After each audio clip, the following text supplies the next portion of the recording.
કે મહાયજ્ઞ મારે કરવો, ખાલી એટલું જ કીધું. આપો એમ નથી કીધું મેં કોઈને પણ. તો એ મામા આવીને કીધું કે માં થઈ જા હાવણ માની દયાથી. પછી રાજા કાકાને વાત કરી, તું કરતી હોય ને તો તું તારી રીતે બધું કરજે, હું નહીં કંઈ કરું, હું કોઈને કંઈ હગું નહીં કે તું ભાઈ આમાં ધ્યાન દેજે એમ થોડું. મેં કીધું તું આમાં મોર હાલ તો થઈ જાય એમ કામ. તો માતાજી કે તારે ક્યાં કરવું, હું કેવી બેઠી.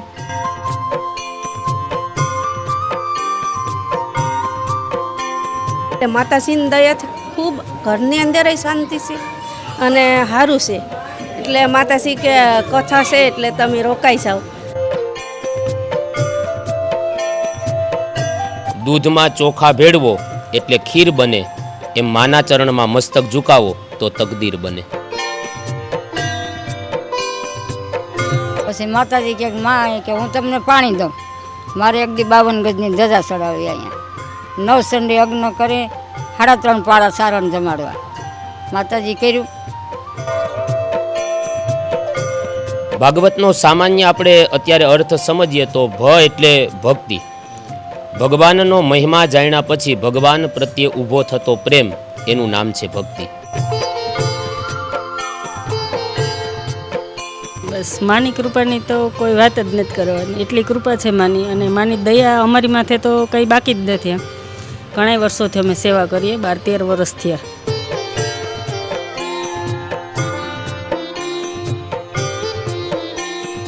पेट धारी दीव काया जोग माया जन्मती गति ये दमती सकल पर ताप दे पग जगत सौ नमती गति मारी तू तो याब थी एटली ऊंची आज मने खबरू पड़ी रे लोल કે આવડ માના આશીર્વાદ સૌને બહુ ફળ્યા છે. ઓરતા હતા મનના એ તો એણે પૂરા કર્યા છે. ચારણની પરંપરા, એમાં પણ આઈની પરંપરાની વાત કરતા હોય. આજે સ્ક્રીન ઉપર આપ નિહાળી શકો છો કે ગીરનું એક ગુંદરણ ગામ આમ તો, અને આદિ આવડ પીઠળધામના સાનિધ્યમાં અત્યારે હાલની સમયની અંદર આપ જાણો છો કે શ્રીમદ ભાગવત સપ્તાહનું આયોજન છે. આમ તો એક યજ્ઞ છે, શ્રીમદ ભાગવત સપ્તાહ જ્ઞાન યજ્ઞ પૂરો શબ્દ છે. આ પણ એક યજ્ઞ છે અને એક કથા. કારણ કે સનાતન ધર્મના પ્રવાહને વેગ આપતું કોઈ પણ કર્તવ્ય, કોઈ પણ કાર્યને એક સત્કાર્ય જ કહી શકાય. કારણ કે આપણી ધરોહર, આપણી પરંપરા, ફળાની પણ એક પરંપરા છે. ચારણ પરંપરાની વાત કરતા હોય, 3.5 પાળા ચારણ પરંપરાની મિત્રો વાત કરતા હોય તો ત્યારે હંમેશા એક શબ્દ આવતો હોય છે કે ફળા. જૂના પ્રાચીન ફળા, એમનો ઇતિહાસ. પ્રાચીન સમયની અંદર એ ચારણો અથવા તો માલધારીઓ ગામડે ગામડે વગડે જતા અને ફક્ત થાપાથી ફળાને સ્થાપિત કરતા. આમ તો પહેલાં હુંડલાની અંદર લઈ જવામાં આવતો એક જગ્યાએથી બીજી જગ્યાએ, કારણ કે પાણી ચારાની તકલીફ રહેતી હોય તો સ્થાનાંતર થતું, તો ફળા પણ ફરતા રહેતા. પણ સમય અનુસંધાને, આર્થિક વ્યવસ્થાના આધારે અનેક ધામોનું નિર્માણ પણ થતું હોય છે. આજે અમે આવેલા છે આદિ આવડ, અહીં પીઠળ માનું સાનિધ્ય. આમ તો પીઠળધામ પૂજ્ય હનુમાનના સાનિધ્યમાં મારા કોટી કોટી વંદન. અને ભાગવત સપ્તાહ આજે પ્રદીપભાઈ પંડ્યા શાસ્ત્રીજી સરસ મજાનું કથાનું રસપાન કરાવશે. પ્રથમ તો હજારો વંદન. યુવાન છો અને પીઢ વ્યક્તિના દરેક દ્રષ્ટાંતો સાથે અને એક અનુભવ હોય છે. એક વચ્ચે વાત કરી દઉં, એક ખોરડાના કથાકાર હોય છે ને એક ઓરડાના કથાકાર હોય છે. તમે ખોરડાના કથાકાર છો ને એ વાતનો આનંદ છે. શું કામ? અનુભવ નીતરતો હોય ને દેખાય આવે. અનુભવ, અધ્યયન, પુસ્તકોનું વાંચન, કાંઈક માહોલ પરખવાની એક આવડત હોય, એ ખોરડાના કથાકારમાં હોય. હવે કે બોરિંગ થઈ છે પબ્લિક, એટલે હાસ્યરસ કેવી રીતે આપી શકાય, બે દ્રષ્ટાંતો એવા કેવી રીતે આપી શકાય, એટલે એ આનંદ છે. પ્રથમ તો હજારો વંદન. પ્રથમ આ કથાનું ભાગવત, આ શબ્દ જ મને તો સમજાતું. ભાગવત, સારા માર્ગે જવું એ કે એક યોગ છે કે એક યજ્ઞ છે? હરિઓમ. હું યુવા ભાગવતાચાર્ય પંડ્યા પ્રદીપ અને મારું ગામ સોંદરડા. સૌ પ્રથમ ડીડી ભારતી અને ખાસ વિજયભાઈ જોટવાનો આભાર વ્યક્ત કરું કે આ ચેનલની અંદર બોલવા માટે આપે મને યોગ્ય સમજી અને મને બોલવાનો અવસર પ્રાપ્ત કરાવ્યો છે. ખાસ ગુંદરણ ગામની અંદર સુંદર અનુયાયીમાં દ્વારા આયોજિત શ્રીમદ ભાગવત જ્ઞાન યજ્ઞ અત્યારે ચાલી રહ્યો છે. આપનો પ્રશ્ન એ છે કે શ્રીમદ ભાગવત એ શું? તો ભાગવતના 4 શબ્દ છે. આમ તો શ્રીમદ શબ્દ એ 2 જ એવા ગ્રંથ છે કે જેને શ્રીમદ શબ્દ લાગે છે. એક શ્રીમદ ભગવદ્ ગીતા અને એક શ્રીમદ ભાગવત. ભાગવતનો સામાન્ય આપણે અત્યારે અર્થ સમજીએ તો એટલે ભક્તિ. ભગવાનનો મહિમા જાણ્યા પછી ભગવાન પ્રત્યે ઊભો થતો પ્રેમ એનું નામ છે ભક્તિ. પ્રેમ જ્યારે વ્યક્તિ માટે થાય તો એને આપણે આસક્તિ કહેવામાં આવે. એ જ પ્રેમ જ્યારે વડીલ પ્રત્યે થાય તો એ પ્રેમને આપણે ત્યાં આદર કહેવામાં આવે. પણ એ જ પ્રેમ જો પરમાત્માની સાથે જોડાઈ જાય, માની સાથે જોડાઈ જાય તો એને ભક્તિ કહેવામાં આવે. અને એટલે ભક્તિ. ભક્તિથી જીવને મુક્તિ મળે છે. જેમ દૂધમાં ચોખા ભેળવો એટલે ખીર બને, એમ માના ચરણમાં મસ્તક ઝુકાવો તો તકદીર બને. ભક્તિથી જીવને મુક્તિ મળે છે. તો માણસના જીવનમાં ભક્તિ જરૂરી છે. તો પહેલો ભાગવતનો એટલે જીવનમાં ભક્તિ પ્રદાન કરે. ભાગ, બીજો અક્ષર છે ગ. ગનો અર્થ થાય છે જ્ઞાન. ભાગવત એ વ્યક્તિને જ્ઞાન આપે. હવે જ્ઞાન એટલે શું? સ્વાભાવિક છે કે આપણે બધા સંસારમાં રહેવાવાળા જીવ છે. આપણને જ્ઞાનની શું ખબર? મહાપુરુષો માટે જ્ઞાનની વ્યાખ્યાઓ મોટી મોટી હશે. આપણે એને પ્રણામ કરીએ, વંદન કરીએ, પણ આપણા માટે જ્ઞાન એટલે શું? તો કે જે વર્તન, જે તકલીફ, જે વ્યવહાર આપણાથી સહન ન થાય એવું વર્તન, વ્યવહાર કે તકલીફ સામેવાળા વ્યક્તિને ન આપો, આનું ભાન રાખો ને, એને જ્ઞાન કહેવાય. મને કોઈ ગાળ દે, મને ન ગમે તો મારે બીજાને ગાળ ન દેવાય. મારી બેન દીકરી સામે કોઈ ખરાબ નજરથી જોવે, એ મને ન ગમે તો મારે બીજાની બેન દીકરી સામે એવી નજરથી ન જોવાય. આનું ભાન હોવું ને, એને જ્ઞાન કહેવાય. તો ભાગવત શું આપે? જ્ઞાન આપે. પરિવારમાં કેમ રહેવું, કુટુંબમાં કેમ રહેવું, આડોશ પાડોશમાં કેમ રહેવું, એક પિતાનો ધર્મ શું, એક માતાના ધર્મ શું, આ જ્ઞાન આપે. ભાગવત એક સમાજને સારો માણસ આપે. કારણ કે દેવ નથી થવું. દેવ તો થવાના ને, 70-80 વર્ષે મરશું ત્યારે છોકરા કહેવાના ડોહીમાં દેવ થયા, બાપા દેવ થયા. દેવ તો થવાના, એક હારા માણા થાય. તો ગ એટલે જ્ઞાન, વ એટલે વૈરાગ્ય. હવે વૈરાગ્ય એટલે ઘર બાર છોડી દેવાની વાત નથી. એ તો વાંચવાવાળાએ છોડીને નથી ગયા, અમે સંસારમાં રહીએ. તો વૈરાગ્ય એટલે શું? ભગવાને જે વધારે વસ્તુ આપી છે એ વધારે વસ્તુને જરૂરિયાતવાળા લોકો સુધી પહોંચાડવાની. મને ભગવાને જ્ઞાન સારું આપ્યું તો જે અજ્ઞાની લોકો છે એના સુધી જ્ઞાન પહોંચાડું. ભગવાને જરૂરિયાતથી વધારે વસ્ત્રો આપ્યા તો જરૂરિયાતવાળા લોકો સુધી વસ્ત્રો પહોંચાડું.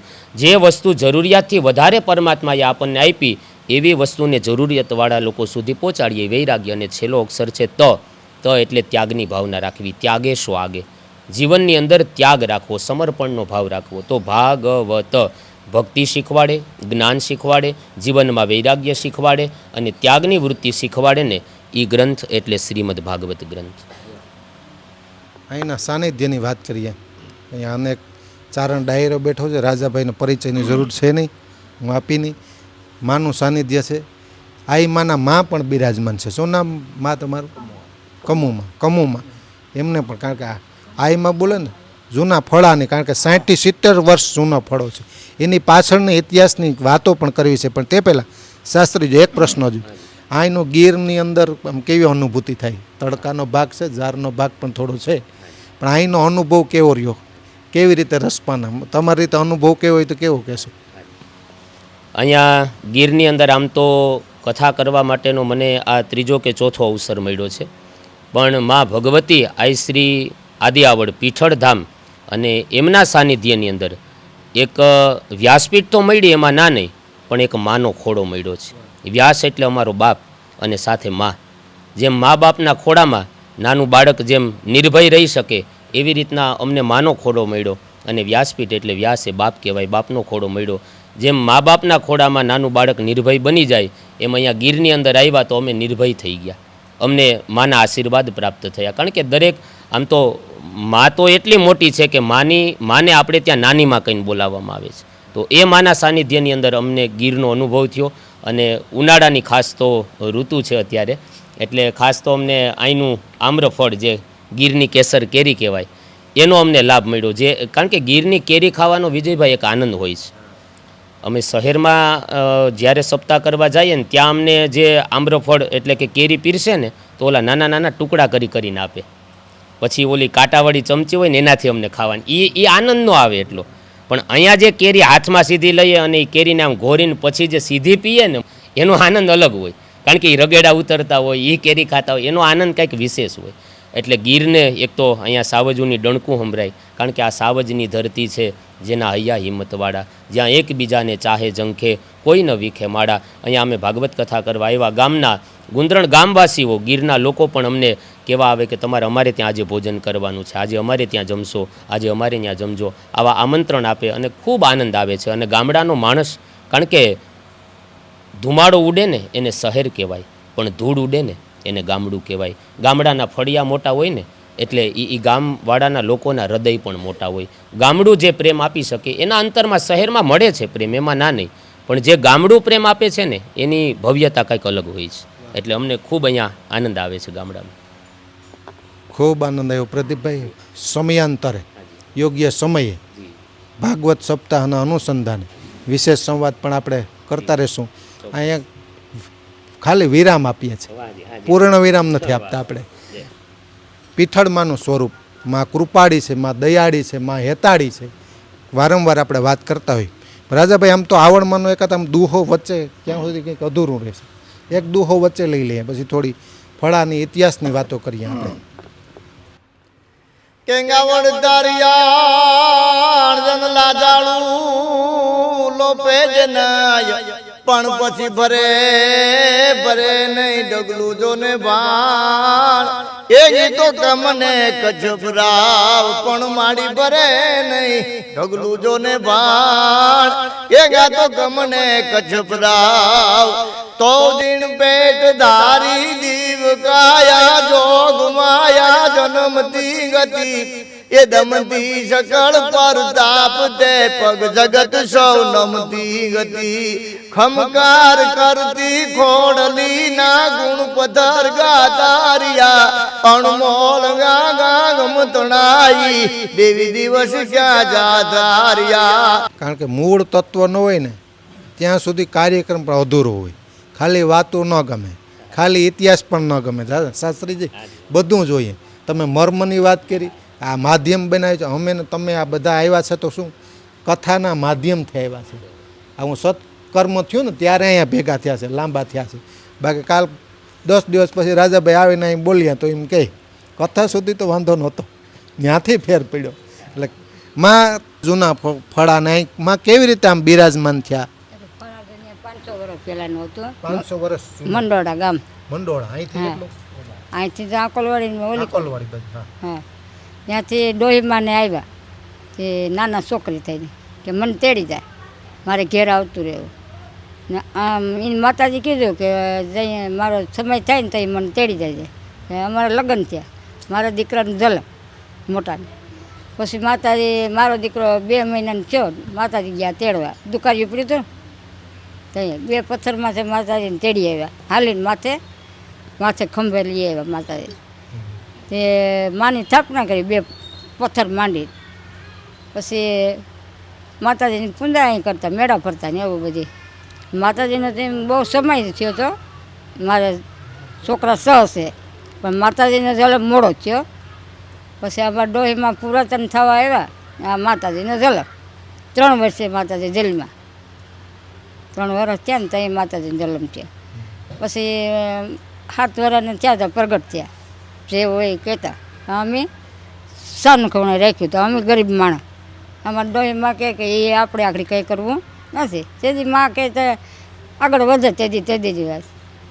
પછી ડોહીમાં ઓફ થઈ ગયા. પછી માતાજી કહે માં કે હું તમને પાણી દઉં. મારે 1 દી 52 ગજની ધજા ચડાવી અહીંયા. 9 સંડે યજ્ઞ કરે, 3.5 પાળા સારણ જમાડવા. માતાજી કર્યું મહાયજ્ઞ. ફળા લઈ આવે કેટલા 60-70 વર્ષ નહીં કેટલાક વર્ષ એટલે આપણે દુકાળી પર 40 વર્ષ થાય છે. 40 વર્ષ બરાબર. 87 એટલે 40. એટલે માતાજી ડોહીમાં જવે જોતા, ભૂવા હતા. ને માતાજી જે હોય 7 વર્ષના હતા ને જે હોય કહી દેતા કે અમે એને હટાડીને રાખી હતી અચ્છા કે ન કહેવાય કરજુકમાં. પછી ડોહીમાં કીધું કે હવે એનો સમય આવે છે, મારે તો મરવાનું ટાણું થઈ ગયું, તમારે આ હુપતી જાઓ, તમે આને હવે હાસવી છે.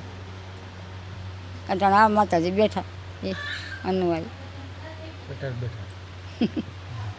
અલગ કામ કર્યા માતાજી. જો કોઈને હગાયું કરાવીએ માને મોઢે જીભેથી હગાયું થાય, માતાજી દીકરા દે, પછી માતાજી જે શબ્દ બોલે થાય, પણ અમે આગળ બોલવા દેતા નથી. આટલા કળજુગ છે ને, એટલે અમારે જો આ બધા ગરીબ માણસ છે, એટલે માતાજી ન બોલવા જોઈએ. હું એક કહું કે આપણે એ શબ્દ ન કહેવાય એટલે આ સમય ઓલામાં.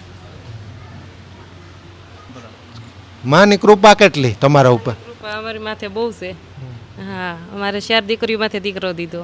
માએ ભભૂતિ શરૂ કરી પછી માની કૃપા એટલે અમારી માથે બહુ કૃપા છે. આ દેવડની છે. બસ માની કૃપાની તો કોઈ વાત જ નથી કરવાની, એટલી કૃપા છે માની. અને માની દયા અમારી માથે તો કંઈ બાકી જ નથી. ઘણા વર્ષોથી અમે સેવા કરીએ, 12-13 વર્ષ થયા. અહીં અમે 12-13 વર્ષથી આવીએ. 13 વર્ષથી માની સેવા કરીએ. સેવામાં મને ક્યાંય પણ જવું હોય તો હું લઈને હારે જતો. બધે અત્યારે પણ ક્યાંય જવું હોય તો લઈને જાઉં છું, બરાબર.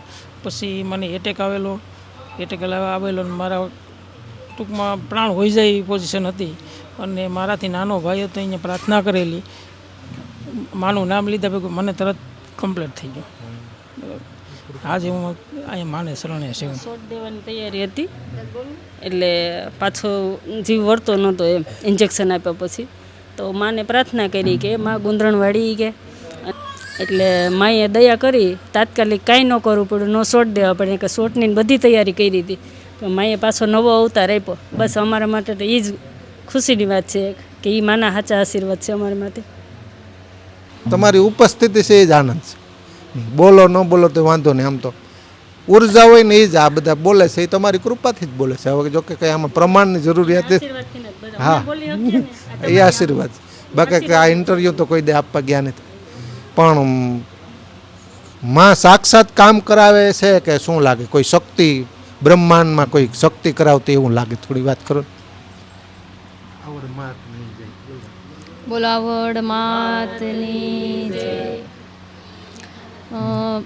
માતાજી તો મને આમાં આવીને જ કહે કે આ તું કર એટલે આ થઈ જાય. અને મહાયજ્ઞ કરવાનો તો મને ખ્યાલ જ નહોતો કે મહાયજ્ઞ થાય. તો માં એટલી તું તો બધું જુઓ કે મારે મહાયજ્ઞ કેમ કરવું આમાં, કે મારા માવતર અટણ મૂલે જાય, અમે બધા મૂલે જઈએ, એમ મારા સિવાય બધા મૂલે જાય. તો માતાજી કે તારે ક્યાં કરવો? કરવો તો મારે ને. તો મેં કીધું માં જો તું કરતી હોય ને તો તું તારી રીતે બધું કરજે, હું નહીં કંઈ કરું. હું કોઈને કંઈ હગું નહીં કે તું ભાઈ આમાં ધ્યાન દેજે એમ થોડું. મેં કીધું તું આમાં મોર હાલ તો થઈ જાય એમ કામ. તો માતાજી કે તારે ક્યાં કરવું? હું કેવી બેઠી, મહાયજ્ઞ કરવો તો તું તારી રીતે કર, મારે કંઈ જોતું નથી. તો કે તો તું મોર હાલ, મને કે તો તું મોર હાલ અને હું તારી પાછળ છે. મેં કીધું માં હું નહીં, તું મોર હાલ તો કામ થાય. તો કે નહીં તું હાલ. પછી એક મામા ઓસિંતાના આવ્યા, બીજે દી જ આવ્યા તરત જ, કે ખ્યાલ નહોતો અમને કોઈને કે મહાયજ્ઞ થાય ને એટલી દયા માની હશે. તો મામા આવ્યા ને વાત ખાલી મેં એમ જ કીધું કે મહાયજ્ઞ મારે કરવો, ખાલી એટલું જ કીધું. આપો એમ નથી કીધું મેં કોઈને પણ. તો એ મામા આવીને કીધું કે માં થઈ જા હાવણમાંની દયાથી. પછી રાજા કાકાને વાત કરી, બધાને વાત કરી મેં. પછી એની રીતે ઓટોમેટિક ગોઠવા માંડ્યું. અને ઘરમાં 10 રૂપિયા નહોતા અમારી પાસે, કંઈ પણ નહોતું. અને એની કૃપા કરી દીધી. 15 દીમાં જ બધું થઈ ગયું એમ. માતાજીની દયા થઈ ગઈ. નિમિત્ત માત્ર, બાકી બધી બધાને નિમિત્ત બનાવી દીધા. હા નિમિત્ત બનાવી દીધા. અંતરની લાગણીની અમુક વાત હોય, પરચાની વાત હોય. જોકે માના પરચા મગાય નહીં, મેં કીધું એમ ખર્ચા માં પૂરા કરે. વાત કરો, કયું ગામ ને શું નામ? પ્રથમ મારું નામ વાઘ નકાભાઈ દેવતભાઈ, મારું ગામ રામપરા, હું નાઘેરા આહિર રાજુલા, બરાબર. અમે અહીંયા 2022થી આવીએ છીએ. એકવાર માને આવ્યા હતા હોનલ મઢડા ગામ, આપણે કાકબાબુનું દુલાભાઈ કાકનું ગામ છે કાગોત. ને આવ્યા એટલે ત્યાંથી મારો ભાઈબંધ છે માવદનભાઈ ગઢવી, એને એમ છે ભાઈ મામાને ત્યાં 4 દીકરીઓ છે, એક દીકરો માં આપી દે ને તો હું માની પધરામણી ત્યાં કરું. તો હું બરાબર રાત પાડી નોકરી ગયો, ઘેર આવી ફોન બંધ કરીને સુઈ ગયો. નહીં તો ઓછા અમે 20 ફોન કર્યા ને એ ભાઈએ અમે આમ આખો દી ભેગા રહેવા, પણ ઘર ભેળ્યું નહીં. પછી એક ભાઈને કે ભાઈ નકામાનું ઘર ક્યાં? તો એ ભાઈ આવીને મારું ઘર દેખાડ્યું ને એ મને જગાડીને લઈ ગયો. માં આવ્યા હતા ને ત્યાં મને કે માં આવ્યા છે, મામા આપણે તમારે ઘેર લઈ જાય. મેં કહું માં આપણે ઘેર આવતા હોય એનાથી વધારે વિશેષ તો આપણા માટે શું હોય. પછી માં મારી ઘેર પરિભ્રમણ કરીને માએ મને કીધું મામા તમે છે ને સોમવારે આવો ને થડે હું તમને જે એવું એ કહું. તો કાંઈ વાંધો નહીં, મેં સોમવારે આવશું. એટલે મારા અંદાજે માં બુધ ગુરુમાં જ આવ્યા હતા. પછી આવતો સોમવારે હું અહીં આવ્યો. અહીં આવીને માને પગે લઈ ગયા, થડે પગે લઈ ગયા. આદિયાવડમાંનો થડો છે એ ખબર પડી. પછી આદિયાવડમાં આવી તો આપણે આયર ને સારણમાં તો કંઈ કહેવાનું હોય જ નહીં. પછી માએ કીધું મામા તમારું જે છે ને સપનું પૂરું થાય, તમે વિશ્વાસ રાખજો. મેં કહું માં તમે કીધું એટલે હાસો ભાઈ. પછી એમ 2-3 મહિના છે એટલે માએ મને કીધું મામા હવન કરવો છે. કાંઈ વાંધો નહીં હવન તમે કયો ન થાય એવું થોડું બને. મને કે કરવો છે એટલે આપણી પાસે કાંઈ છે નહીં, આ તો હું તમને એમ કહું કરવો છે. માએ કીધું તો કાંઈ વાંધો નહીં માં તમે જ્યાં કહો ને હાજર ઊભા રહે, હું સેવા ભાવ કરશું. બાકી આપણી પાસે કાંઈ છે તો નહીં. અમે મેં માની કૃપાથી સહી જી સહી. પછી માનો હવન કર્યો અને હવન પછી હવન કર્યો તે મારા અંદાજે 5મા મહિનો હતો. પછી મારા કાનાનો જન્મ થયો 8/11/2023 બરાબર. કાનાનો નામ જ કાનો આપી દીધું.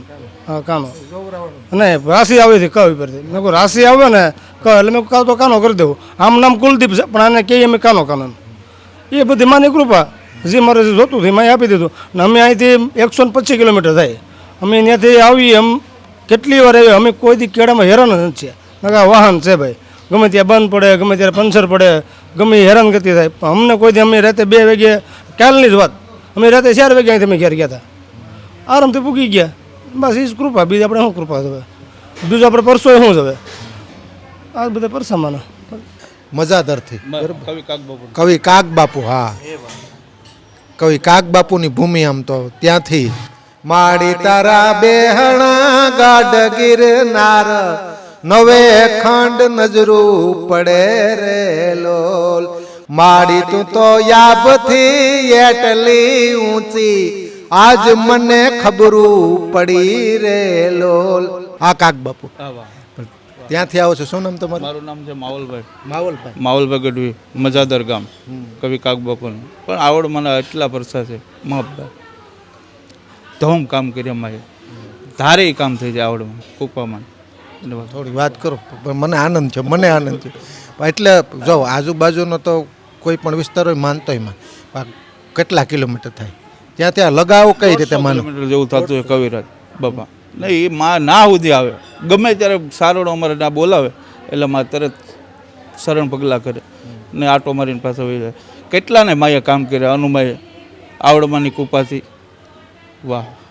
કેટલાક વર્ષોથી આવો માના ધામમાં? માના ધામમાં તો હું આ 3જો સોમવાર છે. પહેલી વખતે એકવાર સોમવાર નદી આવી હતી. મારા દીકરાની ત્યાં એક દીકરી છે ને, એટલે અમે સાંભળ્યું કે માતાજીએ અનેક દીકરા દીધા છે. એટલે બહુ માતાજીનો આજુબાજુ ગામમાં સેટ આમ ક્યાં સુધી ઉનાની ઓલીકોર સુધી એનો પરસા છે. બધાયને દીકરા દીધા, બહુ ઝાઝા દીકરા દીધા, બહુને આશા પૂરી કરી. પછી અમને વાવડ મળ્યા એટલે અમે આવ્યા. એટલે માતાજીની દયાથી ખૂબ ઘરની અંદર શાંતિ છે અને સારું છે.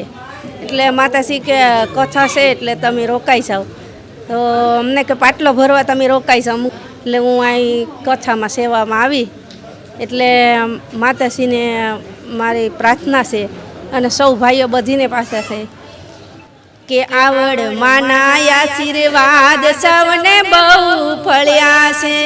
ઓરતા હતા મનના એ તો એણે પૂરા કર્યા છે. આવડ માના આશીર્વાદ સૌને બહુ પડ્યા છે.